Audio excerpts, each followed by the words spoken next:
Bonjour et bienvenue sur ma chaîne YouTube spécialisée dans l'enseignement des SVT et le soutien scolaire.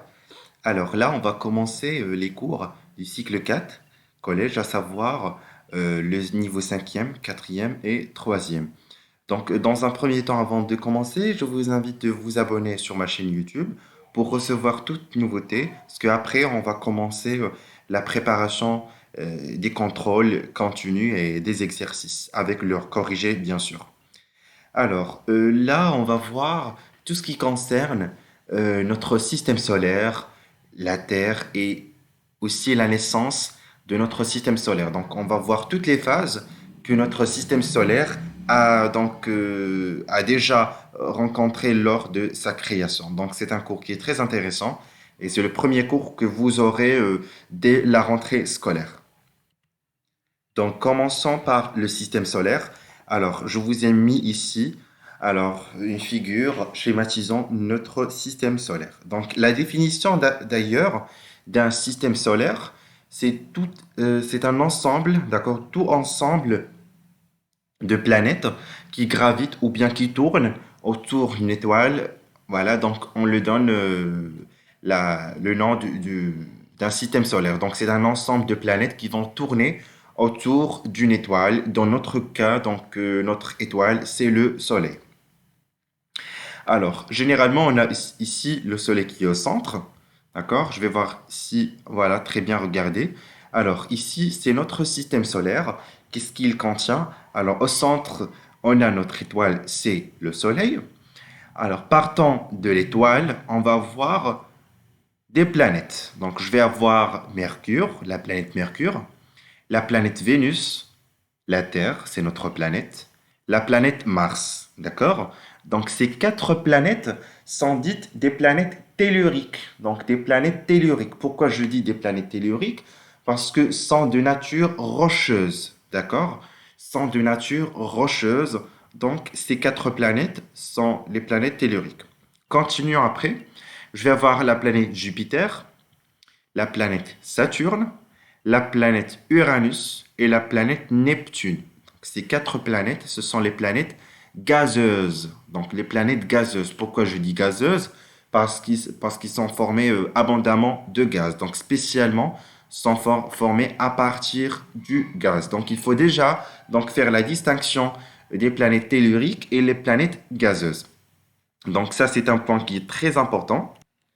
Donc, parmi ces 8 planètes qu'on a, donc on a uniquement la Terre qui peut abriter la vie. D'accord? Donc, on a uniquement la Terre qui peut abriter la vie. Donc, ici, Mars, Vénus, Saturne, donc toutes ces autres planètes ne peuvent pas, n'ont pas assez de conditions favorables pour l'installation de la vie. Alors, il faut savoir que la distance de la Terre par rapport au Soleil et son atmosphère épaisse vont permettre des conditions de vie favorables sur Terre. À savoir, sur Terre, on va avoir une température moyenne de l'eau liquide. On va aussi avoir la présence de dioxygène dans l'air. Donc, il faut savoir que cette distance entre le Soleil et la Terre, elle va définir une zone d'habitabilité, c'est-à-dire une zone susceptible d'abriter la vie. Donc notre système solaire comprend une étoile qui est le Soleil et 8 planètes qui tournent autour de cette étoile. Donc on a toutes les planètes qui vont tourner autour de cette étoile. Donc ici vous allez voir ces lignes, ce sont des lignes imaginaires, c'est ce qu'on appelle une orbite, d'accord? Prenons l'exemple de notre planète Terre. Notre planète Terre, lorsqu'elle va réaliser un tour autour du Soleil en 365 jours, alors elle prend la même trajectoire, voilà, donc il va respecter une trajectoire bien définie, ce qu'on appelle l'orbite de la planète. Donc passons maintenant à la naissance de notre système solaire. D'ailleurs, il faut savoir que notre système solaire, il fait partie d'une galaxie qu'on nomme la Voie lactée. Donc la Voie lactée, c'est notre galaxie, et cette galaxie contient des milliards de systèmes solaires. Donc c'est un chiffre qui est énorme, donc milliards d'autres systèmes solaires incluant le nôtre. Alors, notre système solaire a vu le jour il y a des milliards d'années, d'accord, à savoir 4,5 milliards d'années. Cette naissance s'est effectuée en deux phases majeures. Donc, en deux phases majeures. La première phase de cette formation, c'est la naissance du Soleil. La deuxième phase de cette formation du système solaire, c'est l'apparition, bien la naissance des 8 planètes. Ça, on va le voir en détail. Donc, la première partie, regardez-moi ici. Avant, qu'est-ce qu'on avait? Donc, il y avait un nuage de gaz et de poussière rocheuse. Donc, il y avait une immense nuage de gaz et de poussière qui se met à tourner sur lui-même. Donc, ces poussières et gaz, voilà, donc ils ont commencé à tourner entre eux. Deuxièmement, qu'est-ce qu'on va voir? Regardez ici. Je vais avoir les matériaux de nuages se sont peu à peu condensés et regroupés. Donc, ces matériaux de nuages et ces poussières, ils vont se condenser, se regrouper pour provoquer une explosion donnant naissance au Soleil. Donc, il y aura donc une agglutination de ces poussières donnant naissance à une explosion qui va former le Soleil. La troisième étape, alors, c'est la formation des planètes par agglomération des poussières. Donc, les poussières restantes de cette explosion, d'accord, près du Soleil, se sont à leur tour condensées, regroupées et agglomérées pour former les planètes telluriques. Donc, les planètes telluriques, comme je vous ai expliqué, on a Mercure, Vénus, Terre et Mars. La quatrième et la dernière étape de la formation de notre système solaire, qui marque la fin de la formation de système, c'est que le gaz ou bien les gaz restants sont plus loin du Soleil, d'accord? Donc, se sont également condensés, regroupés et agglomérés pour former les planètes gazeuses.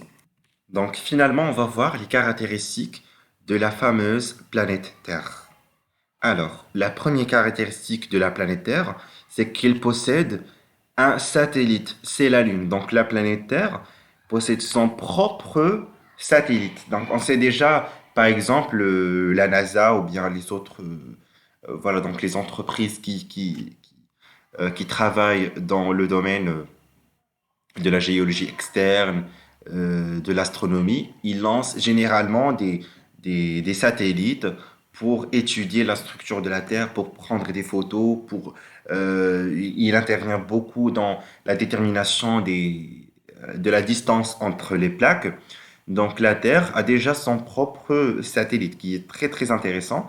La Lune, c'est elle qui est responsable des marées, d'accord? Parce qu'on sait très bien euh, que la Lune va émettre de l'énergie. Cette énergie, elle est responsable de la montée du niveau d'eau, d'accord, sur la planète et aussi sa baisse. La deuxième caractéristique de la Terre, alors la Terre a la particularité d'avoir à sa surface de l'eau sous forme liquide, ce qui est dû à sa distance du Soleil. Donc ça, c'est une caractéristique qui est très intéressante parce que, alors regardez, si je reviens à ce schéma, d'accord, voilà.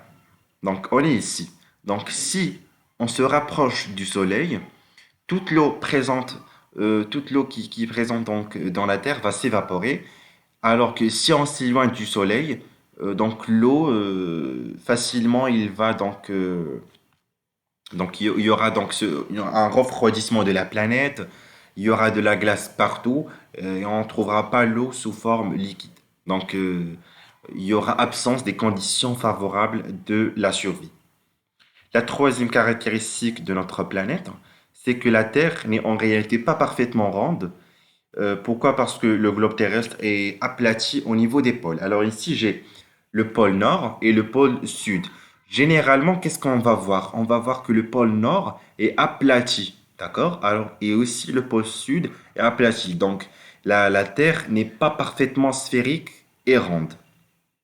Alors, d'autre part, la Terre, elle va tourner sur elle-même, d'accord, autour de son axe. L'axe de la Terre, c'est juste une ligne imaginaire. Vous pouvez le dessiner, d'accord? Vous prenez donc la planète Terre, vous allez dessiner l'axe comme ça, voilà, un axe imaginaire. rentrant par le pôle Nord et sortant du pôle Sud. Donc la Terre, qu'est-ce qu'il va faire? Elle va tout simplement tourner sur elle-même en 24 heures. Cinquième caractéristique, c'est que la Terre tourne en même temps autour du Soleil en 365 jours et quart. Donc déjà, la Terre, elle va tourner sur elle-même en 24 heures, mais en même temps, elle réalise, voilà, donc elle est en train de tourner autour du Soleil. Donc en un an, donc la Terre a fait un tour autour du Soleil.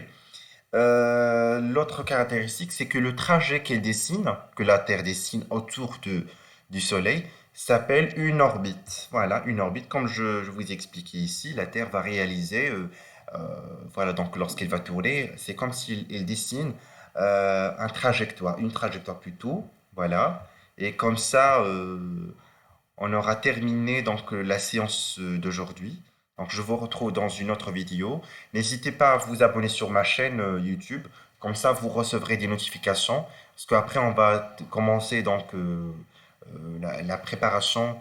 On va travailler des contrôles continus, des exercices avec leur correction, bien évidemment. Et je vous retrouve dans une autre vidéo.